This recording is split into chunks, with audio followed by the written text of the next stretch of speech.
Heat clings to the corrugated walls like a second skin, and somewhere beneath them, a counter ticks past a number it was never supposed to reach. A technician in a torn hazmat suit presses both palms against fogged glass. The suit's seal, long since compromised, watching something inside the containment chamber stretch and pulse against its own boundaries. The overhead light buzzes, dims, buzzes again. Somewhere above, generators groan under a load they were never built to carry. He doesn't scream. There's no time for that. The alarm doesn't sound like an alarm, more like a low animal moan rising through concrete, swallowed almost instantly by the noise of the slum waking up around it. Roosters, radios, the clatter of 1,000 corrugated roofs catching the first light. By the time the door seals itself, the technician is already gone. What was inside is not. Daniel Hayes had been chasing ghosts for 6 years, and Maputo was where this particular one had finally stopped running. He landed at 4 in the afternoon under a brass-colored sky, heat rolling off the tarmac in visible waves.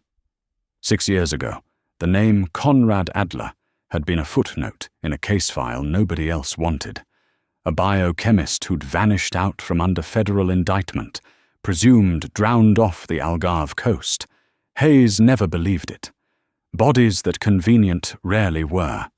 He'd spent 6 years chasing a lead nobody funded, in cities nobody flagged, because the alternative was admitting the man he'd let slip through his fingers once was still out there, building something. That had cost him. The last time he'd trusted a tip that solid, it had come from an informant who'd sworn on his children's lives he had the right warehouse, the right night, the right 15 minutes to move. Hayes had moved. 6 agents and a translator died inside a building that turned out to belong to someone else entirely, and the informant vanished with whatever he'd actually been paid to do. Hayes didn't talk about it. He just didn't move on a word anymore until he'd checked it against the ground himself. The ground this time was a slum that didn't appear on any map his own government issued. A square mile of corrugated rooftops, stacked 3 deep against a hillside, threaded with alleys too narrow for vehicles and too crowded for a stranger to walk unnoticed for more than 30 seconds. Smoke from 100 cooking fires hung low in the heat. Music bled from one radio into the next, without ever quite stopping. From the ridge road above, it looked like chaos. It wasn't. Hayes had read enough about places like this to know that under the noise was a structure as rigid as any city hall. Who owed whom, who you didn't cross, who you went to when something needed fixing quietly. He just didn't know it yet, and that ignorance was the only thing standing between him and the next 24 hours. The body was what had brought him this close, this fast. Marcus Diallo, UN field investigator, 41, found at the edge of the settlement 2 days earlier by a woman collecting water before sunrise. The coroner's report Hayes had bribed his way into reading used the word indeterminate 4 times in 2 pages. Skin discoloration with no obvious cause, tissue damage matching nothing in the lab's reference samples, a time of death the examiner refused to commit to in writing. Diallo had been quietly asking about Adler for 3 weeks before he died. Hayes had been asking the same question for 6 years. He intended to outlast whatever had caught up to Diallo first. He found Tomás Nhantumbo on the recommendation of a contact who made it very clear this was the only name worth having. Former Major, Mozambican Army, now doing whatever paid in a settlement most of the country's own police wouldn't enter without an escort. Tomás looked at Hayes for a long moment before agreeing to anything. Long enough that Hayes understood he was being weighed, not hired. "There's also a name," Tomás said eventually, almost as an afterthought. that comes up when people talk about your dead investigator. A woman. American, they say. Nobody's seen her face. Hayes asked for it. Tomás didn't have one, only a rumor with no edges yet. It wasn't enough to go on. It was also more than he'd had in 6 years. He told Tomás he was ready to go in at first light. First light inside the slum meant something different than it had from the ridge road. The alleys filled before the sun cleared the hills. Water carriers, charcoal cellars, children already moving fast and certain through gaps Hayes wouldn't have called passable. Tomás moved through it like a man crossing his own kitchen. Hayes moved like what he was, watched, weighed, and not yet trusted. Quim found them before they found him. He materialized out of a doorway 2 turns into the maze, a thin man in his 30s, with the particular brightness of someone who'd already decided exactly how much this conversation was worth. "You're the American," he said to Hayes. "Not a question. Tomás vouches for you. That's something, not everything." What Quim had, once the money changed hands, was a building 2 sectors over. A warehouse, he said, where trucks came at night and left lighter than they arrived, where the men guarding it carried themselves like soldiers instead of watchmen. Chemical shipments, he thought. Maybe drugs, cut somewhere upstream. He didn't know more than that. And Hayes believed him. Quim had the look of a man who'd learned exactly how much knowing was safe. Captain Helena Faria was harder to read. She met them at a police post that was really just a repurposed shipping container, and she had a file open on the table before Hayes finished introducing himself.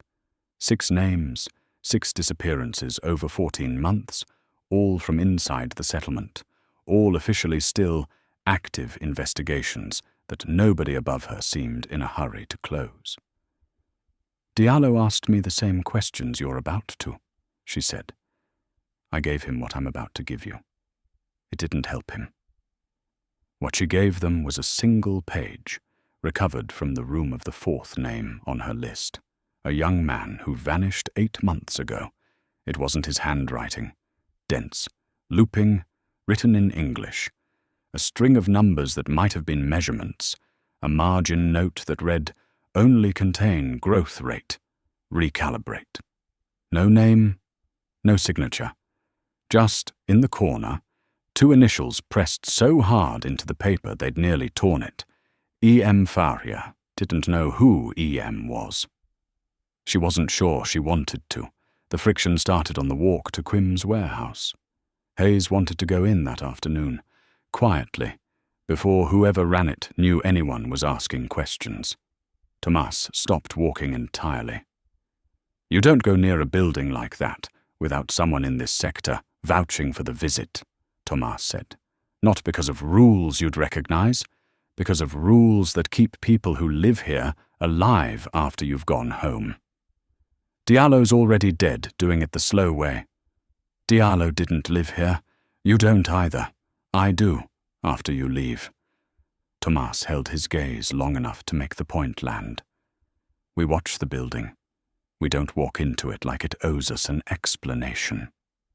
They watched it for 3 hours from a rooftop, 2 buildings over, and Quim's warehouse turned out to be exactly what Quim had guessed. Boxes of counterfeit electronics, men more interested in cigarettes than tradecraft, nothing that explained a body with skin discoloration nobody could name.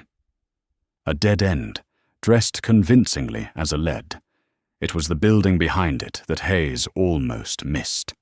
Single story, walls patched with the same corrugated sheeting as everything around it. A faded sign for a laundry that clearly hadn't operated in years. Ordinary, except for the generator humming behind it. Far too large for a building that size. And the door at its rear, steel, recessed, fitted with a seal Hayes had only ever seen on something built to keep air in. Or out. Tomás saw it the same moment he did. Neither of them said anything for a long time. They didn't try the door that night. Whatever sat behind that seal wasn't something that would be solved by walking up to it, only by finding out who controlled access, which meant tracing the equipment back to whoever had shipped it in. Bruno Carvalho ran his shipping company out of an office that smelled like good coffee and looked, deliberately, like nothing in it needed hiding. He'd funded a clinic 2 streets from the laundry building. He made sure to mention that twice, and agreed to see them mostly, Hayes suspected, because refusing an American federal agent standing next to a Mozambican police captain would have cost him more than an hour of his afternoon. He didn't blink at the manifest faria set in front of him, refrigeration units, sealed culture trays, a growth medium shipped under a pharmaceutical license that didn't exist anywhere on record. "I move freight," Bruno said. "I don't open it." He sounded like he believed that. Hayes almost believed him too, right up until he noticed how carefully Bruno avoided looking at the delivery address printed at the bottom of the page. That address pointed somewhere else, a smaller site, 2 kilometers north, flagged in the same shipment records as a private clinic. For almost an hour, walking out of Bruno's office, the case felt survivable. A clinic. 1 refrigerated room, maybe 2. Something a warrant and a dozen officers could close down before lunch. The burner phone was waiting back at the room Hayes hadn't told anyone he was renting. 1 text, no name. The harvest moves in 31 hours. After that, you will never find it again. A friend. Whoever sent it knew the word harvest before Hayes had said it to anyone but Tomás. 6 years of working alone had taught him exactly what to do with help that arrived that clean. Hold it at arm's length and keep both hands free. The last source that precise had cost him 6 lives and a building full of strangers. He didn't say any of that out loud, he just didn't delete the number, and he didn't trust it either. "Someone wants us to find that clinic," Tomás said, reading the text over his shoulder. "That doesn't mean it's the right one." He was right. Quim got them to the laundry building's rear fence an hour after dark. Paid again, hands shaking slightly this time, in a way Hayes hadn't seen before. The kind of fear that wasn't about money. He had a sister somewhere inside that block of buildings, Tomás had mentioned once, and never again. Quim didn't say her name that night. He just kept glancing at the upper windows like he was counting them. The gap he found led to a loading bay nobody watched closely, and from a vent grate at ground level, Hayes saw a room that ran the length of 3 shipping containers, lit white, lined with refrigeration units that had nothing to do with anything 2 kilometers north. A woman in a lab coat moved between the units, checking readouts, her hand lingering too long on one tray before she made herself move on. A guard called her Marles without looking up. She didn't react to the name the way someone free would. She reacted the way a person learns to, after months of being addressed by it like a leash. She saw the grate before they'd been there 60 seconds. A folded scrap of paper came through the gap so fast, Hayes barely closed his hand around it before a flashlight swept the wall they were pressed against. Quim was the one it caught first, frozen 2 steps from the fence, close enough that a guard's shout sent him stumbling backward into full view. Tomás moved before Hayes had finished registering what was happening, putting himself loud and visible in the open 30 meters the other way, drawing the light and the second guard's attention onto himself long enough for Quim to disappear into the dark he knew better than any of them. They ran. Tomás caught up 2 turns later, breathing hard, saying nothing about what it had cost him to stand still in that light for as long as he had. A car was already idling at the mouth of the alley after that. Faria, window down, no explanation offered or asked for. Just a door left open until both of them were inside, and she pulled away at exactly the speed that didn't look like fleeing. The note was 4 sentences, in the same dense handwriting from Faria's file. I have slowed this twice already, and they don't know it. The 31 hours is wrong. It's closer to 20. There are already finished samples outside this building. Whatever you're planning to stop, it isn't here anymore. Not all of it. No signature beyond the same 2 pressed initials. It didn't need one. Hayes sat with that longer than he wanted to admit. The clinic 2 kilometers north, dissolving back into exactly what it had probably always been, a decoy convenient enough that someone had wanted them to find it first. Whoever was inside that building hadn't just survived being taken. She was the only person currently slowing down a countdown. The rest of them had only just learned the real number for. 20 hours, Tomás said quietly, watching the city slide past the window. 20 hours, Hayes agreed. Neither of them suggested stopping. There wasn't a version of the next 20 hours where that was still a choice any of them had. By morning, they had a plan that didn't feel reckless for the first time since Hayes had landed. Bruno, badly rattled by what he'd been shown, gave up the one thing he actually controlled. The manifest for a refrigerated container scheduled to clear his company's own port terminal that evening, addressed to a buyer he'd never met, and a destination he'd never questioned. Faria pulled the paperwork to flag it for inspection, without flagging who'd asked. Tomás picked the 4 men he trusted enough to stand at a checkpoint without asking why. At 6 that evening, they opened a container that matched the manifest in every detail Bruno had given them. The right seal number, the right weight, refrigeration units, cycling at exactly the temperature Elena's earlier notes had described. For about 90 seconds, standing in the harbour floodlights with the lid swung back, it felt like enough.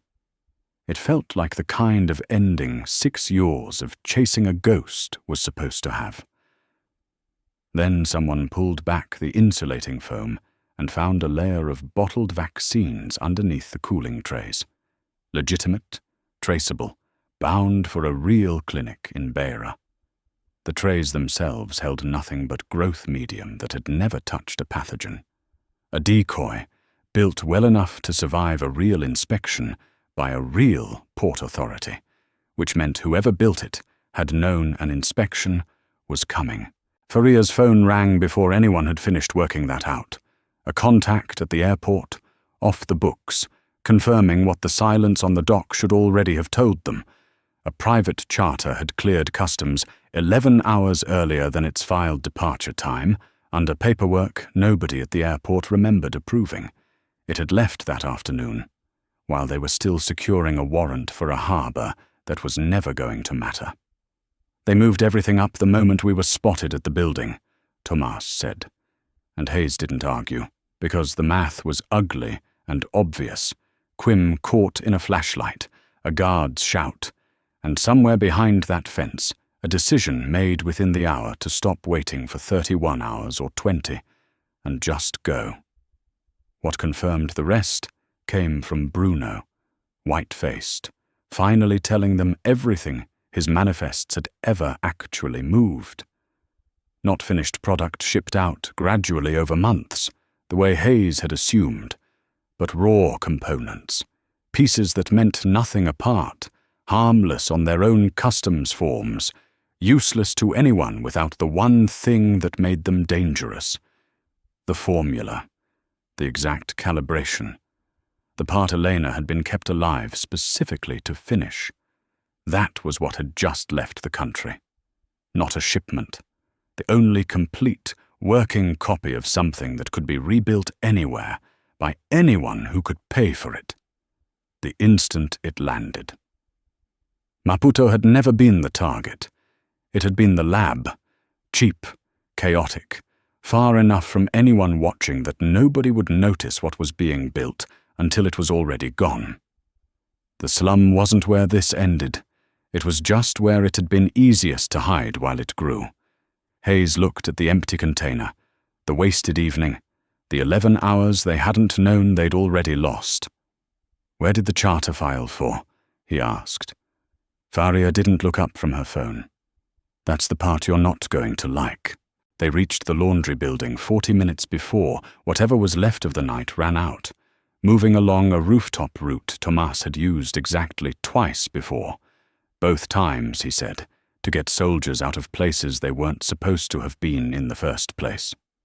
Quim came without being asked twice. Nobody tried very hard to stop him.